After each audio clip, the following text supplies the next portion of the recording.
Eccoli i primi ciclisti collaudare, sebbene a loro insaputa, il nuovo sottopasso ciclabile in località Fossa, Spinea, a ridosso del passante che collega Spinea a Mirano e Mestre. Oggi il taglio del nastro per l'infrastruttura di Veneto Strade. Costa da 3 milioni e 6, è lunga in tutto 210 metri, comprese le rampe che hanno una pendenza inferiore al 4%, quindi una pendenza dolce per le biciclette, per i ciclisti.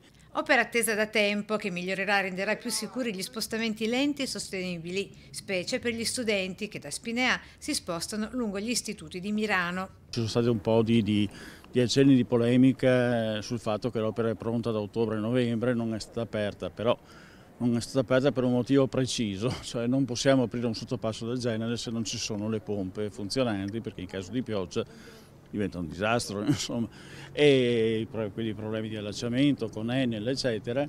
Il sottopasso inaugurato stamane è una delle 3 opere costituenti l'intervento di messa in sicurezza dei percorsi ciclabili nel comune di Spinea. Le altre 2 riguardano il collegamento ciclabile di via Luneo e il percorso ciclabile tra via Martiri della Libertà e via Rimini. E speriamo che abbia molte utenze, molto utilizzo, ma vista l'utilità ritengo che non ci saranno problemi.